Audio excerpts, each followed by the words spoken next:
बिस्मिल्लाहिर्रहमानिर्रहीम। अस्सलाम वालेकुम डियर स्टूडेंट्स। हमने स्टार्ट किया है मेमोरी चैप्टर, जो कि हमारे साथ सेकंड चैप्टर है डेवलपमेंटल साइकोलॉजी का, ठीक है, जो कि फोर्थ सेमेस्टर का एक सब्जेक्ट है बीएस नर्सिंग में। तो हमने पढ़ा था कि व्हाट इज़ साइकोलॉजी, इसके टाइप्स कौन कौन से हैं, ठीक है, यहाँ तक हमने डिस्कस किया था। आज जो हम डिस्कस करेंगे तो वो है हमारे साथ स्टेजेस ऑफ मेमोरी। मेमोरी की स्टेजेस कौन कौन से हैं, ठीक है, किस तरह से हम किसी चीज़ को मेमोराइज करते हैं। तो स्टूडेंट्स, आप लोगों को पता होगा कि मेमोरी हम किस चीज़ को कहते हैं। जब हम किसी चीज़ को याद करते हैं, किसी इंसान की ऐसी एबिलिटी जो किसी चीज़ को बहुत अच्छी तरीके से रिमेंबर रखे, ठीक है, तो उसको हम कहते हैं मेमोरी, ठीक है। किसी लोगों की जो मेमोरी होती है ना, वो 3 टाइप की होती है। एक होती है सेंसरी मेमोरी, एक होती है शॉर्ट टर्म मेमोरी और एक होती है लॉन्ग टर्म मेमोरी।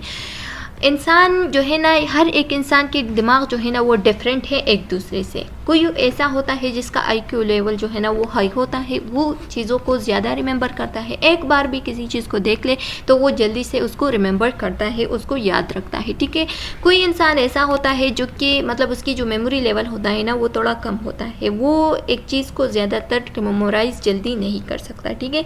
तो अब स्टेजेस ऑफ मेमोरी क्या है, यानी हम किसी चीज़ को किस तरह से मेमोराइज करते हैं। तो ये 3 स्टेजेस पे मुश्तमिल है। एक है हमारे साथ एनकोडिंग। एनकोडिंग मतलब ये कि किसी चीज़ को रजिस्टर्ड करना, ठीक है, यानी किस तरह से रजिस्टर करना, किसी चीज़ को अपने जहन में जहन नशीन करना, दोबारा से उसको रिमेंबर रखना, याद करना, रजिस्टर करना। रजिस्टर करना क्या मतलब है, यानी उसकी रजिस्ट्रेशन करना, इसकी रिकॉर्डिंग करना, रिकॉलिंग करना, ठीक है, उसको रिपीट करना, बार बार उसको देखना, उसको याद करना। जैसे कि आप लोगों ने सुना होगा कि स्टेज मेमोरी जो है ना वो एक चीज़ होती है, इसकी स्टेजेस भी है, ठीक है। तो अब स्टेजेस के बारे में जो मैं बता रही हूँ, ठीक है, जो मेरी वीडियो आप लोग देख रहे हैं और इसी तरह से आप लोगों ने अपने बुक भी देखे होंगे, ठीक है, तो उससे अब मेरी वीडियो को आप लोग कंपेयर कर सकते हो और उसको कंपेयर करके उसको याद करते हो, ठीक है। तो इसको हम कहते हैं रजिस्ट्रेशन करना, दोबारा से किसी चीज़ को रिकॉल करना, उसको देखना, उसको रिकूट करना, ठीक है, या इनपुट करना। तो इसको हम कहते हैं इनकोडिंग, ठीक है। Converting information into a usable form, ठीक है, एक इंफॉर्मेशन को हम यूजेबल फॉर्म में कन्वर्ट करते हैं, तो इसको हम कहते हैं इनकोडिंग। यानी इंफॉर्मेशन को हम याद रखते हैं और इसको फिर हम कन्वर्ट करते हैं, यानी एग्जाम के लिए हम इंफॉर्मेशन को याद रखते हैं तो वो एग्जाम के लिए एक यूजेबल फॉर्म हो गया, तो इसको हम कहते हैं इनकोडिंग, ठीक है। अच्छा, फिर उसके बाद हम करते हैं इनकोडिंग के बाद पर हम स्टोरेज करते हैं, यानी मेमोरी को अपने जहन में होल्ड करते हैं, याद रखते हैं, उसको मतलब अपने जहन में रखते हैं, ठीक है, उसको भूल नहीं जाते, उसको रखते हैं, ठीक है। तो इसको हम कहते हैं स्टोरेज।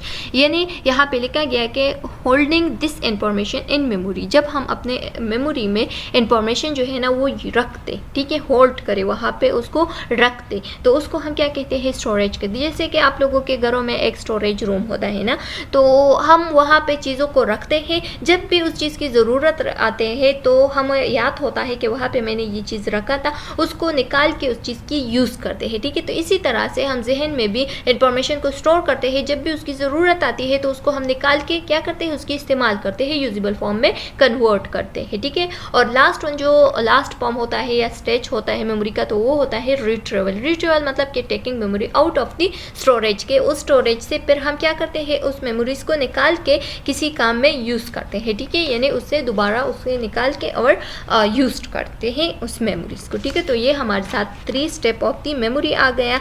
एक होता है इनकोडिंग, जिसको हम रिकोडिंग भी कह सकते हैं, या जिसको हम रिकॉलिंग भी कह सकते हैं, ठीक है, या रजिस्ट्रेशंस भी कह सकते हैं। स्टोरिंग यानी किसी चीज़ को स्टोर करना, ठीक है, एंड रिट्रीवल मतलब कि स्टोरेज से या स्टोर रूम से किसी चीज़ को निकाल के उसको यूज करना, ठीक है। तो ये हमारे साथ 3 स्टेजेस हैं मेमोरी के। आप लोगों ने रिमेंबर रखना है कि स्टेजेस कौन कौन से हैं और टाइप कौन कौन से हैं, ठीक है, मेमोरीज के। अच्छा, नेक्स्ट हमारे साथ आते हैं अब लॉस ऑफ मेमोरी। मेमोरी को हम क्या करते हैं, लॉस करते हैं, उसको चीज़ों को हम भूलते हैं, ठीक है। तो अब हमारे साथ कौन कौन से टाइप है मेमोरी की लॉस की, ठीक है। तो यहाँ पे 3 टाइप्स ऑफ मेमोरी लॉस के बताए हैं। एक होता है इंटीग्रेट। इंटीग्रेट वो मेमोरी लॉस होता है जो कि परमानेंटली हम किसी चीज़ मतलब परमानेंटली हमारे जहन में ऐसा ट्रॉमा या सर्जरी हो जाए जिसकी वजह से परमानेंटली हम न्यू चीज़ों को याद नहीं कर सकते, ठीक है। यानी न्यू इन्फॉर्मेशन जो है ना उसको हम लर्न नहीं कर सकते, या जो हमने लर्न भी किया है उसको हम क्या करते हैं, फॉरगेट करते हैं, ठीक है। तो ये हमारे साथ क्या होती है, loss of memory. Loss of memory किस चीज़ को कहते हैं, जब हम किसी चीज़ की परमानेंटली लॉस करते, ठीक है, यानी परमानेंटली हम किसी चीज़ को भूल जाए, ठीक है, या किसी चीज़ को हमने लर्न किया है और उसको हम फॉरगेट कर ले, तो इसको हम कहते हैं लॉस ऑफ मेमोरी या फॉरगेटिंगनेस, ठीक है।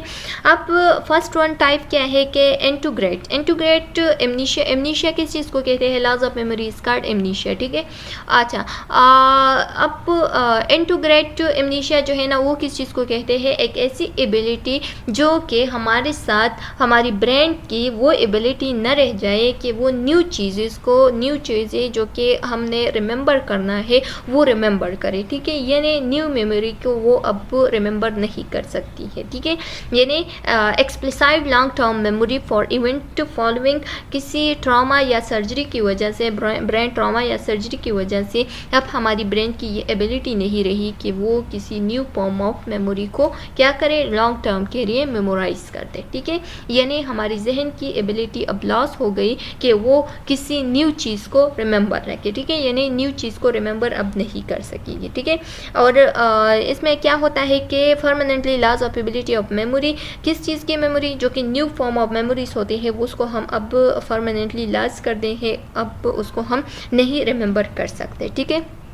दूसरा हमारे साथ जो टाइप है वो है रेट्रोग्रेड एमनीशिया। रेट्रोग्रेड एमनीशिया जो है ना, इसमें जो एंटोग्रेड है तो उसमें जो न्यू फॉर्म ऑफ मेमोरी है वो हम मेमोराइज नहीं कर सकते, लेकिन रेट्रोग्रेड में जो ओल्ड फॉर्म, जो पास्ट मेमोरीज होते थे ना, उसमें अब डिस्ट्रप्शन आ गई है, यानी उसको हमने भूल गया है, वो हम भूल गए हैं, अब हमें कोई भी पास्ट की मेमोरी जो है ना वो याद नहीं है। अगर आप लोग देख लें तो जब किसी का ट्रॉमा या सर्जरी हो जाती है, ठीक है, ब्रेन ट्रॉमा या सर्जरी हो जाती है, तो वो जब उसकी सर्जरी वगैरह के बाद जब उससे पूछते हैं कि आपका नाम क्या है, आपकी फैमिली कौन है, ठीक है, तो उसको कुछ भी याद नहीं रहता, उसको ये भी याद नहीं रहता कि मैं कहाँ हूँ, हॉस्पिटल किस चीज़ को कहते हैं, ठीक है, तो वो सब कुछ भूल जाता है, ठीक है। यानी उसकी जहन जो है ना वो बच्चों जैसी बन जाती है, फिर उसमें नए नए मेमोरी हम क्या करते हैं, उसमें ऐड करते हैं और बाद में उसको याद आता है, बाद में वो रिमेंबर रखता है कि ये मेरी बहन है, ये मेरा भाई है, ये सब, ठीक है। यानी उसकी जो यादाश्त होते हैं ना वो सब चले जाते हैं, ठीक है। आप लोगों ने अगर इंडियन ड्रामे देखे होते हैं तो उसमें ज़्यादातर ये होता है कि जो फैमिली में किसी मेंबर का यादाश्त जो है ना वो ज़्यादातर चले जाते हैं, ठीक है। तो इसी तरह से उसको हम कहते हैं रेट्रोग्रेड एमनीशिया। फिर जो थर्ड फॉर्म है वो है, उसको हम कहते हैं इन्फेंटाइल एमनीशिया या चाइल्ड एमनीशिया। ये एक ऐसी टाइप ऑफ एमनीशिया होती है ना कि जब बंदा एडल्ट हो जाता है ना तो उसको याद नहीं होती कि उसके जो मतलब बचपन आता, ठीक है, या चाइल्डहुड थी वो किस तरह से गुजरी थी, उसको कुछ भी याद नहीं होती अपनी चाइल्डहुड की, ठीक है। यानी 3 ईयर एज की उसको कुछ भी नहीं याद रहती। और ये क्यों नहीं याद रहती, क्योंकि उसकी जो हाइपोकैम्पस होता है ना, एक ब्रेन का एक पार्ट है जिसकी वजह से बंदे को क्या याद होती है, जो मेमोरी होती है या जो लर्निंग प्रोसेस होती है ना वो उसमें बहुत हेल्प देती है हाइपोकैम्पस। तो हाइपोकैम्पस की जो सही डेवलपमेंटल है ना वो नहीं होती, इस वजह से फिर ये जो एमनीशिया है वो हो जाती है और इसको हम कहते हैं infantile amnesia. The inability as adult to remember events that occur in our lives before about 3 year of age. ठीक है, 3 year of age के जितनी भी मेमोरीज होती है ना वो बंदे को याद नहीं होती, ठीक है, due to possible effect of that hippocampus is not fully developed. अच्छा, अब some way to improve memory. अब कुछ ऐसे वेस है जिसकी वजह से हम अपनी मेमोरी स्किल्स को इम्प्रूव कर सकते हैं, यानी अपने मेमोरीज को क्या कर सकते हैं, मजबूत कर सकते हैं, स्ट्रेंथन बना सकते हैं। तो आइए देखते हैं कि कौन कौन से ऐसे वेस है जिसकी वजह से हमारी मेमोरी इम्प्रूव हो सकती है। Knowledge of result. बताया गया है कि जब हम फीडबैक देते हैं ना, फीडबैक की वजह से, यानी जब हम याद करते हैं, ठीक है, किसी चीज़ को हम याद करते हैं और उसमें एग्ज़ाम होता है, एग्ज़ाम के बाद जब रिज़ल्ट आता है तो इससे हमें पता चलता है कि हमारी मेमोरी जो है ना वो कितनी कमज़ोर है और कितनी स्ट्रॉन्ग है, ठीक है। अगर हमारी मेमोरी कमज़ोर है तो फिर हम क्या करते हैं, कोशिश करते हैं हम ज़्यादा चीज़ें सीखें, ज़्यादा चीज़ें याद करें ताकि नेक्स्ट एग्ज़ाम में हमारी जो रिज़ल्ट हो वो अच्छा आ जाए, ठीक है। तो नॉलेज ऑफ रिज़ल्ट से हम क्या कर सकते हैं, अपनी मेमोरी को इम्प्रूव कर सकते हैं। Feedback allowing you to check your progress, ठीक है, एक फीडबैक आपको मिलता है कि आपका जो प्रोग्रेस चल रहा है मेमोरी का वो किस तरह से है, ठीक है। अच्छा, नेक्स्ट है रिसाइटेशन। रिसाइटेशन मतलब कि समराइज़ करना, किसी चीज़ को आपने लर्न किया, सीखा, तो उसको समराइज़ करो। अगर उसको आप बार बार समराइज़ करते हो तो इससे आपकी जो मेमोरी स्किल है वो इम्प्रूव हो सकती है और परमानेंटली वो चीज़ आपको याद हो सकता है, ठीक है। रिहर्सल मतलब कि जब आप किसी चीज़ को मेमोराइज़ करते हो ना, जब आप किसी चीज़ को लर्न करते हो तो उसको आपने साइलेंटली अपने आप के साथ क्या करना है, साइलेंटली अपने जहन में उस इंफॉर्मेशन को दोबारा से रिव्यू देना है, साइलेंटली उसको याद करना है, उसको दोबारा से क्या करना है, उसको दोबारा से रिपीट करना है, ठीक है, एक रिव्यू देना है उस पर। अच्छा, नेक्स्ट हमारे साथ जो है ना वो सिलेक्शन मतलब जो इंपॉर्टेंट कंसेप्ट होते हैं ना, जिसके ज़रिए से आपको सब कुछ याद होता है, यानी जो टॉपिक्स वगैरह होते हैं उसको आपने क्या करना है, मेमोराइज करना है। Most important concept to memorize, ठीक है। जो सेलेक्टिंग पॉइंट्स होते हैं ना, जो मतलब जो वो पॉइंट्स जिसकी वजह से सारा चैप्टर आपको याद हो सकता है, तो उस पॉइंट्स को आप क्या करें, मेमोराइज करें, उसके ज़रिए से आपको सारा चैप्टर याद हो सकता है, ठीक है। आपकी जो मेमोरी स्किल है वो इम्प्रूव हो सकता है।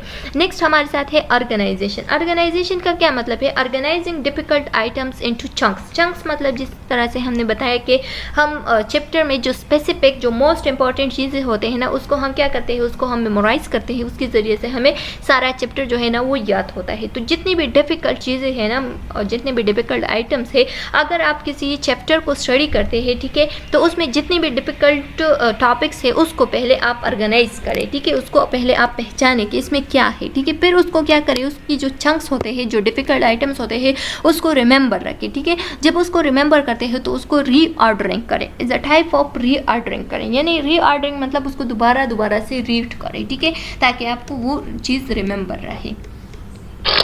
अच्छा, नेक्स्ट है होल लर्निंग का क्या मतलब है, होल लर्निंग का मतलब ये है कि study an entire package of information at once like a poem. एक चीज़ को आप इस तरह से याद करें कि उसको एक पोएम की शक्ल में फिर दोबारा से कन्वर्ट करके, यानी एक पोएम की शक्ल में कन्वर्ट करके आप अपने साथ, यानी जिस तरह से हम किसी चीज़ को याद करते हैं ना, तो उसको शायरी में या पोएम में या सॉन्ग में कन्वर्ट करके फिर अपने आप के साथ आप रीड करते हो, तो वो उसके ज़रिए से आपको बहुत जल्दी से याद हो जाता है, ठीक है। तो इसको हम कहते हैं होल लर्निंग। जब आप किसी चीज़ को स्टडी करते हैं ना, तो उस दौरान आप क्या करें, उस चीज़ को मतलब उस चीज़ के बारे में कुछ इंफॉर्मेशन ढूंढें और उस इंफॉर्मेशन को आप एक दफ़ा लाइक पोएम की शक्ल में रिमेंबर करें और उसको क्या करें, सुनाएं, ताकि आपको याद हो जाए। पार्ट लर्निंग का क्या मतलब है, यानी अपने स्टडी को सब पार्ट में तकसीम करें, larger of the body of information like text chapters, ठीक है। आपने क्या करना है, अपनी स्टडी को कन्वर्ट करें, तकसीम करें, किस चीज़ में, सब पार्ट्स में, कि इस पार्ट को मैंने अभी याद करना है, इसको थोड़ी देर बाद याद करना है, और फिर उसको क्या करें, उसको एक टेक्स्ट चैप्टर में कन्वर्ट करें और याद करें, ठीक है। तो इस इंफॉर्मेशन को आप फिर भूल नहीं सकते। पार्ट लर्निंग जो है ना, ये बहुत इंपॉर्टेंट चीज़ है, इसके ज़रिए से भी आप बहुत जल्दी किसी चीज़ को याद कर सकते हैं। यानी आप एक पार्ट को याद करें, उसको लेके, ठीक है, उसको दोबारा से रिपीट करें, ठीक है, उसके बाद फिर दोबारा से आप दूसरे पार्ट को पढ़ें, उसको आप लेके और फिर से याद करें, उसको फिर रिमेंबर रखें, फिर से उसके बारे में सोचें, उसके बारे में दोबारा से अपने साथ साइलेंटली उसको रिहाइज करें, ठीक है। तो इसके ज़रिए से आपको बहुत कुछ याद हो सकता है। अच्छा, अब सीरियल पोजीशनिंग इफेक्ट का क्या मतलब है कि making most error while remembering the middle of the list, ठीक है। क्या होता है कि जब हम किसी चीज़ में ज़्यादा एरर करते हैं ना, तो उस एरर की वजह से, उस मिस्टेक्स की वजह से हमें वो चीज़ जो है ना वो बहुत जल्दी याद हो जाता है, ठीक है। कि एक चीज़ में आप बार बार मिस्टेक करो, तो एक बार जब आप उस चीज़ को सही कर लो, तो फिर आपको वो मतलब आपको उस चीज़ को दोबारा से नहीं बोली कि वो आपको हमेशा के लिए याद हो जाएगा। अच्छा, नेक्स्ट है स्पेस्ड प्रैक्टिस का ये मतलब है कि जब आप किसी चीज़ को याद करते हो या स्टडी करते हो ना, तो स्टडी के दौरान आप अपने टाइमिंग को तकसीम करो कि इस टाइम में मैं इस चीज़ को याद करूँगी, फिर रेस्ट करूँगी, फिर बाद में मैं इसको एक पीरियड में याद करूँगी, फिर रेस्ट करूँगी, ठीक है। जब आप इसको पीरियड में तकसीम करते हो ना, या एपिसोड्स में तकसीम करते हो और उसके बाद फिर आप स्टडी स्टार्ट करते हो, तो वो चीज़ भी आपको बहुत जल्दी से आसानी से याद हो जाता है। या मैस्ड प्रैक्टिस को इसको हम क्या कहते हैं कि इसमें कोई भी रेस्ट नहीं करना है, ना तो खाना खाना है, ना स्लीप करना है, ठीक है। उसकी वजह से आपको लॉन्ग टाइम की जब आप स्टडी करें तो आपकी जो मेमोरी एबिलिटी है ना वो स्ट्रांग हो जाती है और आपको जल्दी से चीज़ें याद हो जाती है, ठीक है। तो यहाँ पे लिखा गया है कि studying from long period without rest, ठीक है। विदाउट रेस्ट जब आप किसी चीज़ को याद करते हो, स्टडी करते हो, लैक ऑफ स्लीप के मतलब उसकी भी रिटेंशन आपको नहीं होती, डिक्रीज हो जाता है, ठीक है। हंगर भी नहीं होती, ठीक है, उसकी भी रिटेंशन हो जाती है। तो क्या हो जाती है आपकी जो मतलब उसकी रिटेंशन भी डिक्रीज हो जाती है, तो आपकी जो स्टडी होती है ना वो लॉन्ग पीरियड के लिए चलता है और आपको चीज़ें जो है ना वो याद हो जाती है। इसकी वजह से भी आपकी जो स्टडी स्किल है वो इम्प्रूव हो सकती है, मेमोरी स्किल इम्प्रूव हो सकती है। Last method help to improve memory, ठीक है। और लास्ट मेथड जो है ना वो क्या है, निमोनिक्स है, ठीक है। Mnemonics is best way to improve your memory. किस तरह से, जब हम किसी चीज़ को याद करते हैं ना तो इसके लिए हम एक फार्मूला निकालते हैं। फार्मूला किस तरह से, फॉर एग्जांपल हम एक टाइम टेबल को याद करते हैं, फॉर एग्जांपल हम एक किसी चीज़ को याद, ड्रग्स को याद करते हैं, ठीक है। फार्माकोलॉजी है उसमें ड्रग्स को याद करती है। जब उसको ड्रग्स को याद करते हैं ना तो उसके ड्रग्स के लिए एक निमोनिक्स हम निकालते हैं, ठीक है। जिस तरह से मैंने निमोनिक्स निकाला था जो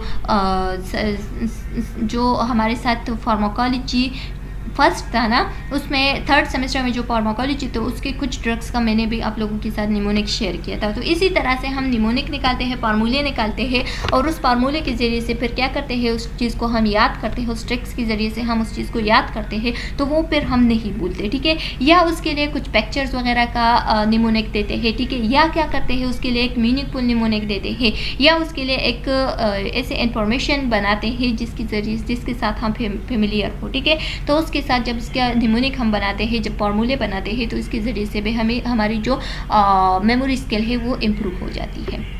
अच्छा, अब हमारे साथ है प्रोसेस ऑफ फॉरगेटिंग। हम किस चीज़ को किस तरह से फॉरगेट करते हैं। स्टूडेंट्स, फॉरगेटिंग किस चीज़ को कहते हैं मैं आप लोगों को बताऊंगी कि व्हाट इज़ फॉरगेटिंग। फॉरगेटिंग जो है ना ये एक्चुअली किस चीज़ को कहते हैं, जब हम किसी चीज़ को याद करें एक बार ना और उसको हम अपने जहन में जहन नशीन कर ले, बहुत ज़्यादा याद करें, उसको लॉन्ग टर्म मेमोरी में कन्वर्ट कर ले, तो उसके बाद हम उस चीज़ को क्या करते हैं, दोबारा से भूल जाते हैं, यानी उसको फॉरगेट करते हैं, उसको भूल जाते हैं, ठीक है। हमारी मेमोरी की लॉस हो जाती है। तो उस दौरान हम कहते हैं कि मैं ये चीज़ भूल गई। ज़्यादातर स्टूडेंट्स कहते हैं कि मैंने ये चीज़ याद किया था और फिर मैं भूल गई। ये क्यों होता है, कभी कभार ऐसा होता है कि हमारे जो नर्व्स होते हैं ना उसका कनेक्शन वीक हो जाता है, ठीक है। या ऐसा होता है कि जब हम किसी न्यू मेमोरीज़ को ऐड करते हैं, न्यू मेमोरीज हमारे जहन में आ जाते हैं तो ओल्ड जो होते हैं उसकी टाइम जो है ना वो एक्सपायर हो जाती है और हमारी जहन से वो निकल जाती है, ठीक है। यानी ओल्ड मेमोरी जो है ना वो उसके ऊपर न्यू मेमोरीज आ जाते हैं, तो ओल्ड मेमोरी जो है ना वो इतने दब जाते हैं जो कि हमारे जहन से निकल जाते हैं जहन में और हमें वो याद नहीं होती, ठीक है। अब वो बताया गया है कि forgetting occurs in long term memory when the formerly strengthens synaptically connection, synaptic connection जो कि नर्व होता है, ठीक है, उसका कनेक्शन क्या होता है वो बहुत स्ट्रांग बनता है, ठीक है। और हमारे जहन में लॉन्ग टर्म मेमोरी जो है ना वो महफूज रहती है, लेकिन फिर भी उसमें क्या होती है, उसमें फॉरगेटन आ जाती है, यानी हम चीज़ों को फॉरगेट करते हैं, उसको हम भूल जाते हैं। Among the neuron in the neural network become weekend. और ये क्यों होता है, क्योंकि जो न्यूरॉन होते हैं ना उसके जो न्यूरल कनेक्शन होता है, जो न्यूरल नेटवर्क कनेक्शन होता है वो वीक बन जाता है। पहले बहुत स्ट्रांग होता है जब लॉन्ग टर्म मेमोरी होती है, फिर वो थोड़ी देर के बाद वो वीक बन जाते हैं और उस वीकनेस की वजह से हमारी जो न्यू नेटवर्क है उसकी कनेक्शन स्ट्रांग हो जाती है, यानी वो सुपर इम्पोज्ड हो जाती है ओल्ड मेमोरीज पे, ठीक है। और ओल्ड मेमोरी जो है ना वो दब जाते हैं, यानी हम उसको भूल जाते हैं, ठीक है। तो यहाँ पे आप लोगों को बताया गया है कि अगर आप किसी चीज़ को बार बार रिपीट करो और उसको बार बार याद करो तो वो आप फिर नहीं भूलोगे। लेकिन अगर लॉन्ग टाइम के लिए आप किसी चीज़ को याद ना करो और उसको आप भूल जाओ, ठीक है, उसको आप मतलब फेड ओवर टाइम दे दो, तो इसका मतलब ये है कि फिर क्या होता है वो चीज़ आपके जहन से डिसअपेयर हो जाती है, आप उसको फॉरगेट करते हैं। अब हमारे साथ है शॉर्ट टर्म मेमोरी किस तरह से फॉरगेट होती है, ठीक है। तो शॉर्ट टर्म मेमोरी तो थोड़ी टाइम के लिए हम किसी चीज़ को इन्फॉर्मेशन इन्फॉर्मेशन को गेन करते हैं और फिर वो जो है ना उसकी डिके स्टार्ट हो जाती है, यानी वो क्या होती है, वो मतलब डिसअपेयरिंग उसकी स्टार्ट हो जाती है। ठीक है, तो यहाँ पे बताया गया है कि there are 3 ways in which you can forget information in the short term memory. 3 ways है जिसके ज़रिए से हम क्या करते हैं, जिसके ज़रिए से हम फॉरगेट करते हैं शॉर्ट टर्म मेमोरी के इन्फॉर्मेशन को। ठीक है, अच्छा स्टूडेंट, तो द फर्स्ट वे क्या है कि वो है डीके। डीके किस चीज़ को कहते हैं? This occur when you do not rehearse information. जब आप किसी इन्फॉर्मेशन को अपने साथ दोबारा से उसके बारे में सोचें ना, या उसको रिहार्स ना करें, यानी उसको रिपीट ना करें, तो उस दौरान क्या होता है, ये उस दौरान अकर हो जाता है। ठीक है, like you do not contemplate it. आप दोबारा उसको रीड ना करते हो। ठीक है, यानी उसको कंटेम्पलेट ना करते हो, यानी उसको बारे में दोबारा से आप सोचते नहीं हो, उस चीज़ को दोबारा से आप देखते नहीं हो। कंटेम्पलेट मतलब कि देखना, ठीक है, या उसके बारे में सोचना। The physical trace of such memory is thought to be to fade over time. क्या होता है कि मतलब जब इस टाइप ऑफ मेमोरी को आप फिजिकली उसको ट्रेस ना करें, ठीक है, उसको देखते नहीं है, उसको आप उसके बारे में सोचते नहीं है, तो ऐसा होता है कि आपके जहन से वो टाइम के साथ साथ डिसअपेयर हो जाता है। फेड ओवर द टाइम यानी disappear over the time, time के साथ साथ वो आपके मेमोरी से निकल जाते हैं। ठीक है, तो आप अगर किसी चीज़ को रिहार्स ना करें तो शॉर्ट टर्म मेमोरी जो है ना वो आपके जहन से निकल जाती है। अब डिस्प्लेसमेंट का क्या मतलब है? ये नहीं, displacement is quite literally a form of forgetting when new memory replace old ones. ठीक है, जब न्यू मेमोरीज आ जाते हैं तो वो ओल्ड मेमोरीज को क्या करते हैं, उसको रिप्लेस करते हैं, यानी ओल्ड मेमोरी की जगह न्यू मेमोरीज ऐड हो जाते हैं और ओल्ड को हम फॉरगेट कर देते हैं। ठीक है, तो इसको हम कहते हैं डिस्प्लेसमेंट। अब बताया गया है कि इंटरफेरेंस क्या होता है कि it's some time difficult to remember information if you have been trying to memorize stuff that similar. ठीक है, अगर सिमिलर चीज़ें है, ठीक है, यानी सिमिलर साउंड्स है या सिमिलर चीज़ें हैं, तो उसके बारे में जब आप किसी इंफॉर्मेशन को याद करते हो तो आप भूल जाते हो, फिर वो डिफ़िकल्ट होता है कि वो उसको आप रिमेंबर रखें। ठीक है, तो जब सिमिलर चीज़ों को आप याद रखते हो तो सिमिलर चीज़ें ऐसे होते हैं कि वो आपके जहन में मतलब उसकी मतलब वो जो है ना वो उसमें आप कंफ्यूज हो जाते हो कि ये तो दोनों सिमिलर चीज़ें हैं, हम किस तरह से इस स्टफ को याद करेंगे। तो उस मेमोराइजेशन में भी बहुत सारे डिफ़िकल्टी होते हैं जो कि बहुत जल्द आप भूल जाते हैं। ठीक है, एग्जाम्पल क्या है कि वर्ड विच साउंड सिमिलर। ठीक है, जिस तरह से कुछ ऐसे वर्ड्स होते हैं जिसकी साउंड सिमिलर होती है तो उसको फिर आप इजीली याद नहीं कर सकते। In 1966 psychologist Baddeley found that participant of history found it easier to remember word which were more distinguish. ठीक है, बताया गया है कि 1966 में एक फिजियोलॉजिस्ट जिसका नाम था बेडली ने फाउंड किया कि जो चीज़ें अलग अलग होती है ना, डिफरेंट होती है एक दूसरे से, यानी डिस्टिंग्विश होती है, मोर डिस्टिंग्विश वर्ड जो होती है, जो मतलब न्यू वर्ड्स होते हैं ना, तो वो बहुत ईजी होती है आपको याद करने में। ठीक है, एक साइंटिस्ट है, उसने ये लॉ पेश किया था, ये थ्योरी पेश की थी। ठीक है, अच्छा, interference can either be proactive. ठीक है, इसमें जो इंटरफेरेंस आते हैं ना वो प्रोएक्टिव हो जाता है, यानी किस तरह से? This is when old memory interference with new. ठीक है, ऐसा होता है कि जब आप किसी न्यू चीज़ को ऐड करते हो ना तो आप वो ओल्ड चीज़ों को भूल जाते हो। ठीक है, यानी वो उस न्यू चीज़ों पे ऊपर जो है ना वो हैवी बन जाता है और ओल्ड चीज़ें जो है ना वो आप भूल जाते हो। लेकिन अगर वो न्यू चीज़ें होते हैं तो आपके जहन में जो ओल्ड चीज़ें हैं वो भी न्यू है। ठीक है, क्योंकि उसकी तरह आप न्यू चीज़ों को नहीं सीखते तो आप इसको क्या करते हैं, रिट्रोएक्टिव हो जाते हैं। यानी रिट्रोएक्टिव किसे? When new information distort old memories. ठीक है, तो वो भी आपके जहन में न्यू होता है, ये भी न्यू होता है, तो आपके जहन में ऐसा होता है कि आप फिर उस ओल्ड चीज़ों को जल्दी से नहीं बोलते। जिस तरह से हमने बताया कि डिस्प्लेसमेंट हो जाता है तो इसमें फिर डिस्प्लेसमेंट नहीं होगा। अगर ये सिमिलर साउंड हो गए तो फिर आप कंफ्यूज हो जाते हैं और न्यू को आप याद रखते हो, ओल्ड को भूल जाते हैं। ठीक है, लॉन्ग टर्म मेमोरी में किस तरह से होता है? लॉन्ग टर्म मेमोरी में long term is suppose to be limitless. ठीक है, क्या होता है कि ये एक ऐसी कैपेसिटी होती है जो कि हमारे जहन में लॉन्ग टाइम के लिए याद होती है चीज़ें। ठीक है, लेकिन अगर उस चीज़ को हम दोबारा से याद ना करें, ठीक है, उसको हम दोबारा से देखें ना, उसके बारे में हम सोचें ना, तो क्या हो जाता है वो चीज़ भी भूल जाते हैं हम, उसकी भी डीके एंड इंटरफेरेंस स्टार्ट हो जाती है। ठीक है, और वो वो भी एट द एंड हम उस चीज़ को भी भूल जाते हैं, चाहे वो लॉन्ग टर्म मेमोरी हो। अच्छा, तो स्टूडेंट्स यहाँ तक अगर आप लोगों का कोई क्वेश्चन है तो आप लोग पूछ सकते हैं। और ये चैप्टर जो है ना ख़त्म हो गया। नेक्स्ट वीडियो लेक्चर में हम नेक्स्ट चैप्टर को, जो कि हमारे साथ मोटिवेशन है, उसको स्टार्ट करेंगे। ठीक है, उम्मीद है कि आप लोगों को यहाँ तक समझ में आ गया होगा। हमारे चैनल लेक्चर्स बाय अनाया को सब्सक्राइब करें, कमेंट करें and press the bell icon, ताकि नेक्स्ट वीडियो का नोटिफिकेशन आप लोग को बहुत जल्द मिल सके। अगर इसमें कोई क्वेश्चन है तो आप लोग कमेंट सेक्शन में बताएं, बहुत जल्द आप लोगों को आंसर मिल जाएगा। नेक्स्ट वीडियो में मिलते हैं, तब तक के लिए अल्लाह हाफिज़।